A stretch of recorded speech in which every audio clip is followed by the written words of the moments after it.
YCS Dortmund just wrapped up and we have a new YCS champion with, of course, San Avalon Rika. This deck is just unbeatable in Europe, but we'll get to that. We're going to try to cover as much of the event as possible, but of course, before we begin, make sure to leave a thumbs up on the video, subscribe to the channel, and before all of that, check out my new playmat over at ImperiumDuelist.com. The link is in the description below. The new Chimera King of Beasts playmat, just absolutely amazing artwork. If you are a fan of the archetype or just want a new, beautiful quality playmat, check it out in the link below. And of course, you all get 10% off everything you order in that order from Imperium Duelist with Galzo10 at checkout. Check it out if you want to support the channel, help me create more content that you love.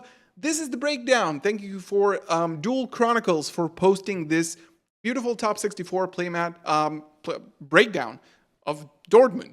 YCS Dortmund taking place today and yesterday. This is the top 64. Tearlaments, strongest? Kind of an amazing event, to be honest. I really enjoyed a lot of the matches, but there's also a lot to discuss when it comes to what are the actual powerful cards in the game and not the actual decks. But we do see the breakdown here.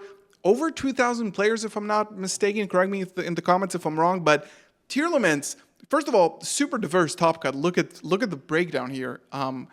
Nothing really standing out except for two decks that I figured would be higher, which are Pearly, which is not even present here, probably in the other category, and also Labyrinth, not taking a lot of spots in the top cut. But first of all, Tearlaments, Arise Heart is gone. Shifter is still around. We're going to discuss that later, but Tearlaments taking most top cut places at 16%. We saw a lot of beautiful interactive gameplay from Tearlaments, nothing but fairness. And honestly, I played this at OTS this weekend, and I really enjoyed the deck, and it's really, really fun. And now that Arise Heart is gone, we just need to take care of Shifter, and this deck could maybe shine. But definitely showing its power.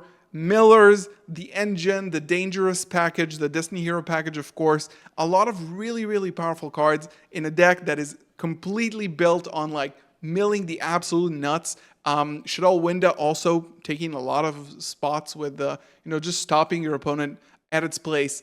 Tearlaments taking the top spot. Unchained, nothing surprising. Deck is still very, very strong. And then Dragon Link. Wasn't this deck just hit? Magnum to 1, Chaos Space to 1. My opinion on those hits is that it didn't really matter at all. And apparently Dragon Link is still extremely strong. I don't think we saw that in the Top Gun matches in the feature match, but Dragon Link apparently still remains very powerful. 8% branded, not sure if it's a breakdown of Chimera and Despia together, but I think it might be combined. Wandery is taking up the same total spots in the top cut, and we'll talk about that when we watch some feature matches breakdowns later in this video.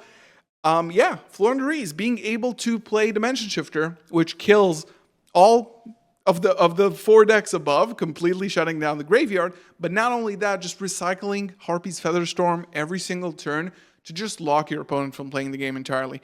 Vanadium at 5% is not bad at all. And let's dive into some feature matches. So shout out to the one and only Lithium here, taking Monarchs to the YCS and being like the sensation over on Twitter. If you're not following me there, check it out in the link below. But huge shout out to Steven, aka Lithium. Check out his channel as well.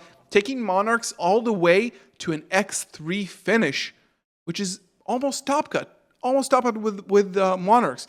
Relying really heavily on the fact that they don't play an extra deck. They can lock you out of the extra deck with the field spell.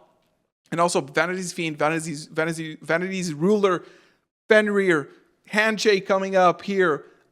Just really, really crazy. I think that nobody saw that coming. I don't think Steven thought he would go that far. But honestly, like, kudos to him. Really shows an interesting breach in the meta when you can play decks like these. This was round number 5 in Swiss, which is Vanadium versus Exosister. And this is the first time we saw here on feature the power of Shifter. Actually, if you talk about Vanadium specifically, I don't think they lose to Shifter automatically. But this is one of the most notable cards. It's interesting that it says Exosister, but we're kind of playing Dynamorphia here. We'll see what happens soon. But Shifter is one of the notable cards that I really wanted to talk about in regards to this tournament. This card remains a problem, allowing a lot of other decks to play when they're not the best decks of the format. It just gives you a really, really strong boost. Even though a lot of decks, in the top card, we saw some decks like Fluenderies that do run Shifter inherently, but still, I think that Dimension Shifter is definitely one of the cards that might just be a sickness to the TCG. Maybe this card is just here to stay. Maybe Konami will not deal with it. I think the community has been clamoring for this card to get banned. I don't think differently from other floodgates or really power cards that are not Shifter. I think Shifter specifically is just pure toxicity that I don't think really benefits to the game, because the decks that are playing it play it as like a full stop to their opponents and not just like a way to gain some advantage. So here we got top 64 here with Vanadium, which is a very interactive, like super power end boards, like really, really crazy stuff that you can break against. Mechankos, of all things, built really interestingly with like a small Kashtira engine, some Infernoble cards like the Aqua Dolphin and the Neospace Connector that can start ripping cards out of your opponent's hand. Of course, it synergizes really well with things like Isolde and Infernobles when you're playing a lot of equip spells. I think this was a very notable matchup where a deck that people are not ready for, and Robert here said that he was actually going first with this deck. You might know this deck from Master Duel, going second OTKing, but here you can play a lot of different variety of cards that allow you to just go first, which is really awesome and interesting. Top 16. This is the one. I think Fluenderies is overdue for a hit. I think we saw a lot of powerful decks in this format. I think the Vanadium end board is just ridiculous, but I don't want people to just say that I'm going on a witch hunt here because I hate Fluenderies, which is not necessarily the case. I think that the ability of what we see here of recycling Harpy's Featherstorm over and over when you just have a game-winning position. Giuseppe here just playing with his food at this point. Really powerful cards like Advent of Adventure, allowing to play multiple pot cards, drawing into your deck, playing Thrust, and now, ripping the Harpy's Featherstorm off the top, setting it again. You don't have effects again, basically Mystic Mine. I think that, I've said it before, I think Fluenderies is due for a hit because of the unfairness. I think just a consistency hit will God willing, we get Featherstorm banned, but I don't think it's the case. I think without Shifter and Featherstorm, this deck is absolutely unplayable and kind of unable to win. Probably one of the best games of the day, Gabriel Nets versus Lucas, who actually went to the finals with Vanquish Soul. Tearlaments, really fun to see that again. And we have like a very, very, this is a point in the game where Nets is on 1,300 life points with a Borger on field, using his quick effect priority to super poly the Borger, that if he didn't top deck the super poly, would essentially just obliterate him, burning him for 1,500 and ending the game there.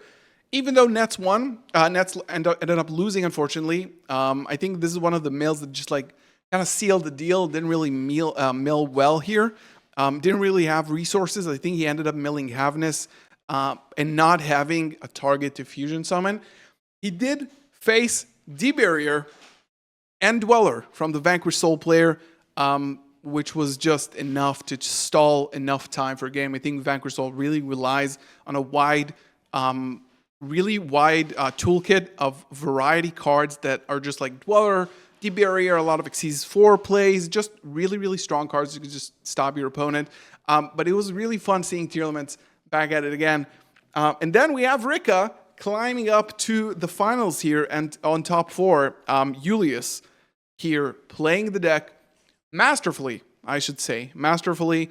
We see the incredible power of Rika once again. This deck is super resilient. I assume a lot of people, or specifically Julius, picked it because this is not necessarily a hand trap format, but we see him playing through Droll, Ash, Talents, a lot of different cards that are just like insane against every deck, usually, like when you combine them, and being able to pull through because the deck is so resilient. Didn't help that Lorenzo, his opponent, bricked game 2 here. I think it was a 2-0, but definitely interesting.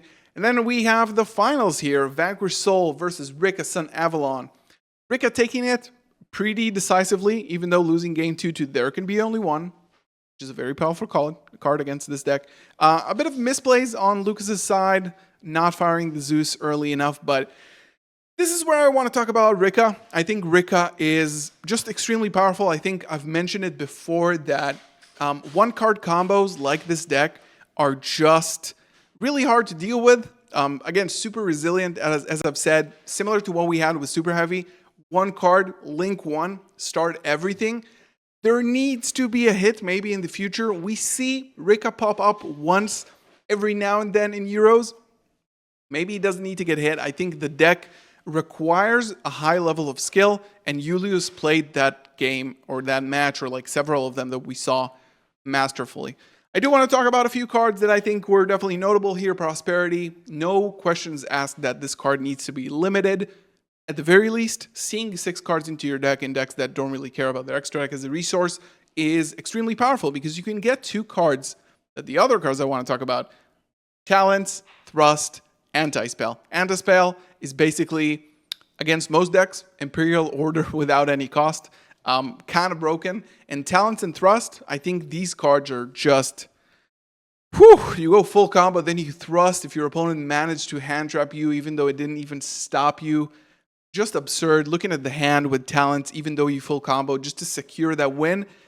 It's really hard to play around these nowadays, because you need to stop or try to stop your opponent somehow, which is unfortunate, because these cards are extremely powerful. I think these really stood out in the feature matches that we saw today. So again, congratulations to Julius taking it all with Rika.